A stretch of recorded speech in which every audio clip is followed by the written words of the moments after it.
didesain dengan tema cheerful minimalis. Kok subscriber gue berkurang? Sangat tidak terduga. Nya tipis-tipis, kur aja 27 koleksi pribadi. Tet tet tet.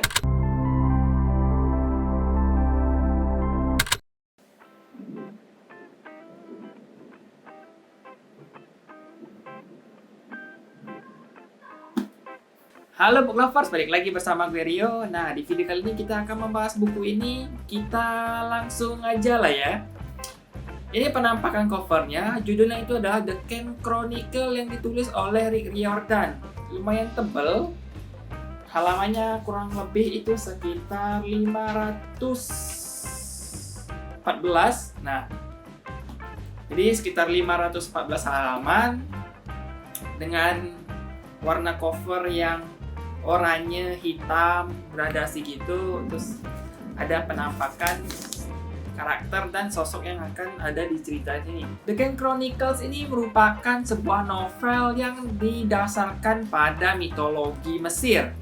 Yang kalau kalian mungkin tahu tentang dewa-dewi Mesir seperti Anubis, Ra, Osiris, dan sebagainya. Nah, ini adalah salah satu novel yang ditulis oleh Rick Riordan dengan mengambil konsep yaitu mitologi Mesir. Kalian mungkin sudah baca tentang Percy Jackson dan sebagainya, karena bukunya udah tamat juga, maka Rick Riordan beralih ke mitologi baru yaitu Mesir. Nah, ini adalah bukunya, The Kent Chronicle, dengan subjudul yang pertama itu adalah The Red Pyramid. The Red Pyramid? Piramid? Ya, kurang lebih kayak gitu. Atau kalau pengen diartikan ke dalam bahasa Indonesia itu berarti piramid merah. Nah, cerita di buku pertama ini berkisah tentang seorang kakak adik yang bernama Carter dan Sadie Kent. Mereka ini kakak adik dan punya latar belakang kisah masa lalu yang cukup kelam, di mana orang tua mereka ini meninggal misterius, tapi diceritakan atau dikatakan kalau itu kecelakaan. Tapi benarkah kecelakaan? Menurut kalian gimana? Nah, terus bapaknya sendiri ini orang yang cukup misterius, sering berpergian keliling dunia dari kota ke kota, menyelidiki tentang sejarah Mesir dan sebagainya, tentang peninggalan-peninggalan sejarah. Nah, mereka ini di buku pertama dikisahkan kalau ternyata bapaknya ini merupakan seorang penyihir. Nah, ini adalah ceritanya. Bapaknya seorang penyihir dan mereka merupakan keturunan Firaun. Wah, anjir.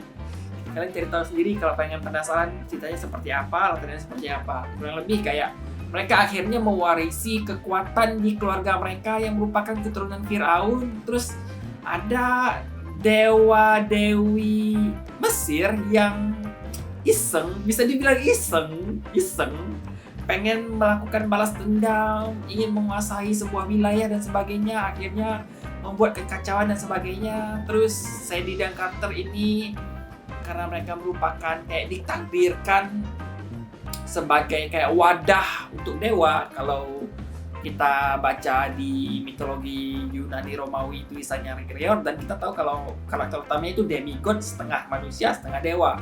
Nah, tapi kalau ini manusia tapi menjadi wadah untuk dewa. Mereka ini bisa dirasuki oleh dewa dan menerima kekuatan dewa gitu. Nah, lebih kayak gitulah.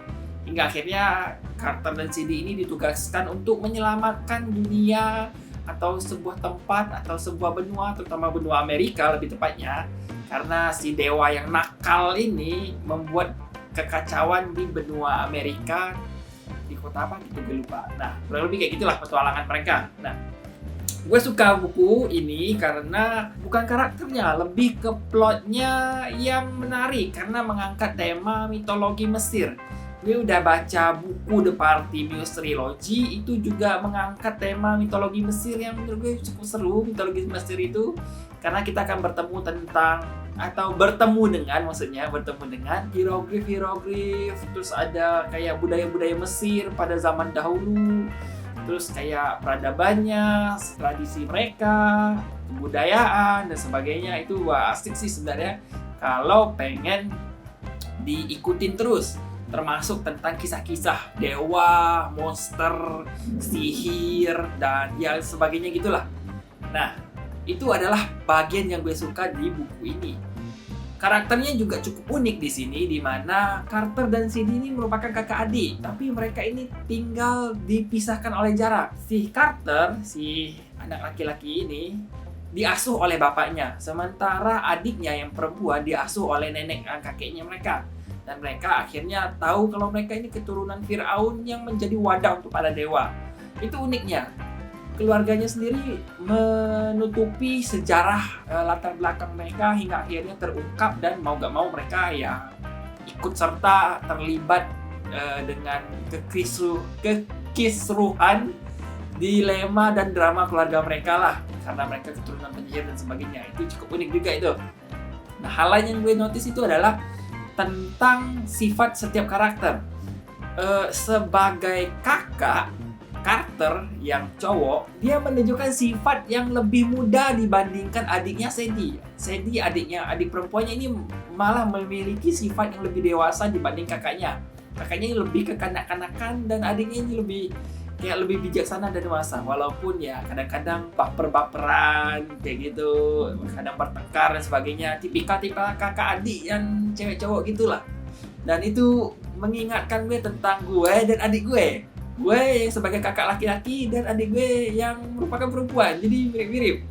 Dan kita ya kadang berkelahi juga, bertengkar, debat, gak bisa sependapat, saling iseng kadang-kadang. Nah itu ngena banget, terutama kalau kalian punya latar belakang yang sama dengan karakter yang ada di buku. Terus secara alur cerita gue suka karena dia mengangkat alur budaya di mitologi Mesir. Terus musuhnya juga oke, cuman endingnya ini yang kurang klop di gue. Dimana endingnya itu ya gitu, gimana ya, susah dijelasin deh. Harusnya kita dikenalkan dari awal hingga hampir akhir itu musuhnya, dewanya ini jahat. Dia rela membunuh, rela menipu, rela memanipulasi, rela merasuki orang dan menggunakan tubuh manusia hanya untuk kepentingannya sendiri, membuat kekacauan dan sebagainya si musuh utama, si dewa ini. Tapi tiba-tiba ketika dia kalah di akhir, tiba-tiba berubah 180 derajat baik gitu dan mendukung pihak Sadie dan Carter untuk membantu mereka ketika kalau ada kekacauan berikutnya oleh dewa utama Mesir. Bisa dibilang nenek moyangnya dewa Mesir gitu, katanya tapi dewa kuno tersebut bakal bangkit gitu, dan mereka harus mencegah karena dewa kuno tersebut cukup jahat. Mereka kayak bisa dibilang bukan kongko, apa ya sebutannya, kayak deal-dealan gitulah. Dan si musuh di buku pertama ini langsung iya aja, oh ya oke, yang penting rusuh kan, oke, gue bantu kan, dan ya udah. Terus diusir ke Duat ini kayak dunia rohnya di Mesir gitu. Kayaknya gitu, kok bisa gitu loh. Harusnya jahat tiba-tiba ditawari sebuah perjanjian simple langsung berubah 180 derajat baik dan ingin mendukung. Bingung gue. Bingung jelasinnya gimana. Maksudnya seharusnya dia sebagai karakter antagonis jahat terus-terusan kan. Di buku ini jahat, di buku selanjutnya jahat. Mungkin di akhir-akhir karena udah terdesak, akhirnya dia takut celaka dan sebagainya, mungkin baru berpihak ke yang baik. Tapi tiba-tiba ini langsung berubah 180 derajat karena iming-imingnya dengan sebuah perjanjian, dan endingnya itu ya gitu sih. Gue kurang srek dengan endingnya lah. Banyak yang komen di Goodreads juga kalau endingnya ini sangat remeh. Tidak realistis gitu loh. Tiba-tiba dia dealan dan berubah gitu aja, dan udah ceritanya selesai. Dan ya kisahnya oke banget, gaya penulisan ya tipikal tulisan Rick Riordan, di mana cerita dua orang remaja berpetualang latar belakang mitologi, ada lelucon, jokes receh, satir atau hal-hal konyol tertentu. Dan ya itu ya lumayan lah, kalian baca deh.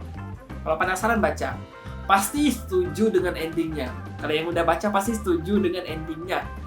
Karena endingnya itu nyebelin banget. Pokoknya gue sebel banget dengan endingnya yang gitulah. Pokoknya gitulah.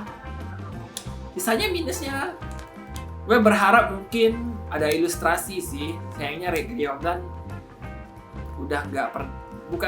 kayaknya memang nggak memasukkan ilustrasi-ilustrasi ke dalam novel-novelnya.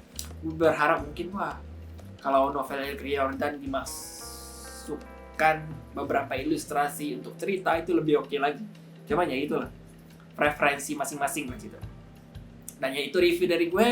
Sampai ketemu di video gue berikutnya. Bye.